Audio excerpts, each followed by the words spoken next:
Hi everyone, I'm Domitoro in Japanese, and today I'm sharing my honest experience of living in Japan as a foreigner. I'll take you through my journey, how I ended up here, what I love, what frustrates me, and whether I'd recommend making the move. If you'd ever been curious what life in Japan is really like, stick around. And don't forget to like, comment, and subscribe for more interesting stories and unique perspectives. To be honest, I never dreamed about working or living in Japan. I was not into anime, manga, or J-pop, and still am not. My first trip to Japan was pure chance.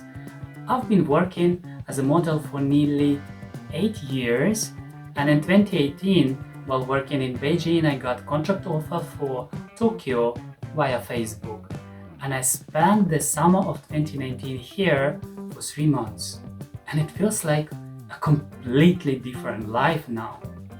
In autumn 2020, during the height of the pandemic, I returned to Tokyo looking for a safer place to wait things out.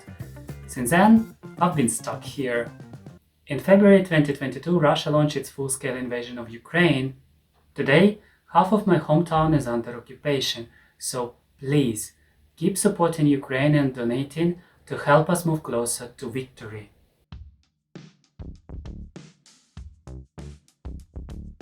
Japan before the pandemic was a different world.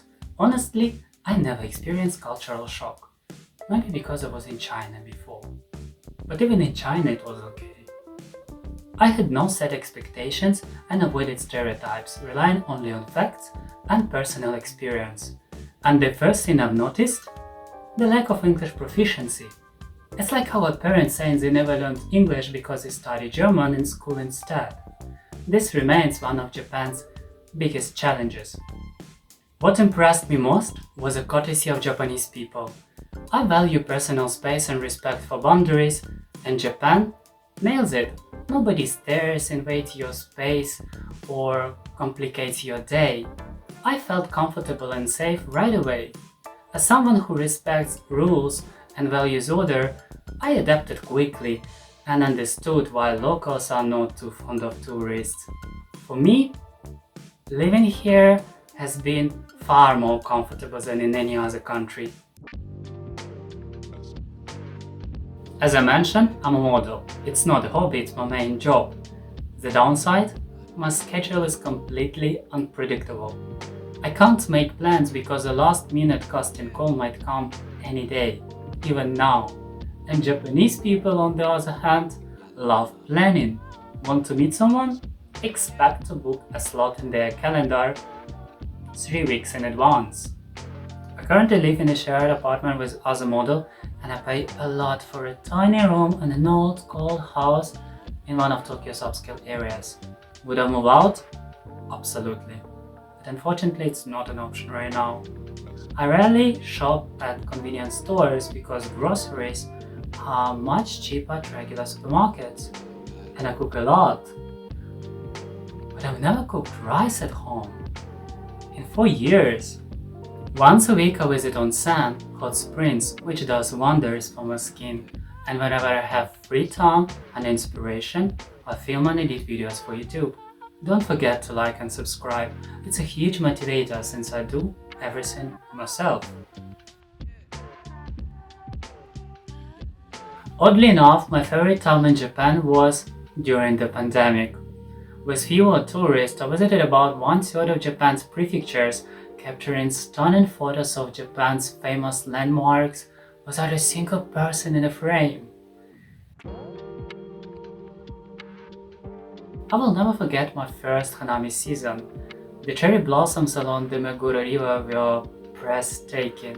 Spring here is magical, with azaleas and hydrangeas blooming in succession. Summer, however, is unbearable. The heat and humidity make me want to escape to Sweden? Still, I climb Mount Fuji every summer, challenging and deeply rewarding experience that connects you to nature. You should try. You should definitely try.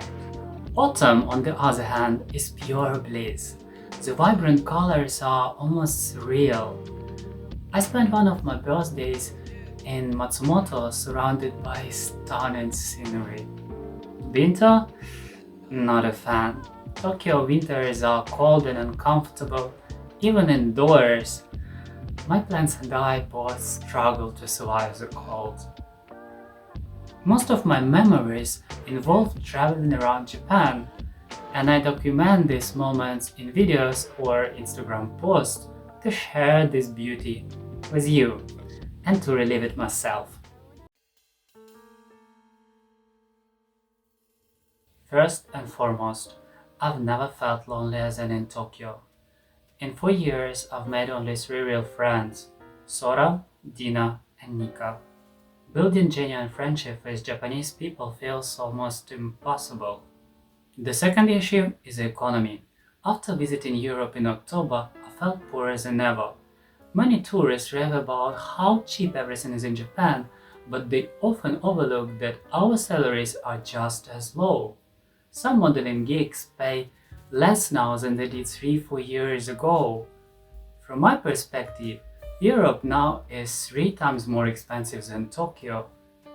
Japan is comfortable for living but far from ideal for earning.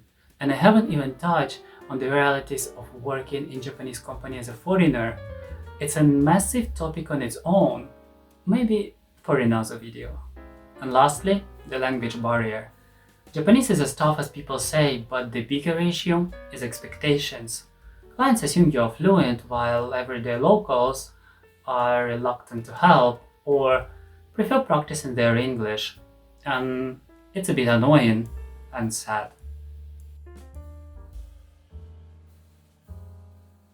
Would I recommend moving to Japan? Not right now. The economic situation needs improvement.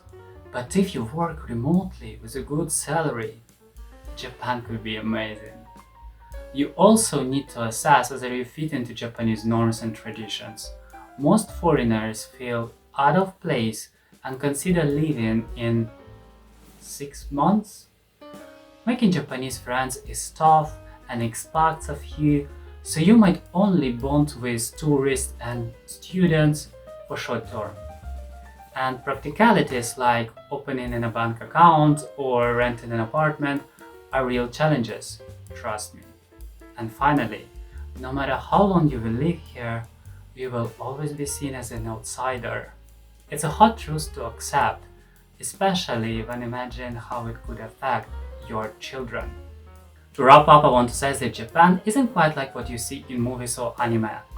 Many of the stereotypes about Japan, especially those from the 1990s, no longer reflect reality. In fact, Japan is moving into the future very slowly in many areas, and this is particularly noticeable in everyday life. Just because you're holding a cutting-edge Japanese camera or driving a high-tech Japanese car or use advanced Japanese machinery in the factory doesn't mean that Japan itself feels like the future. It is not a country living in 2050 as some might believe.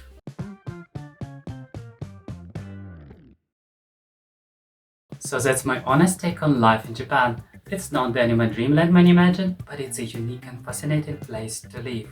Let me know in the comments what topics you'd like me to explore in future videos, and thanks for watching. Don't forget to like, share and subscribe, and see you next time. Bye bye!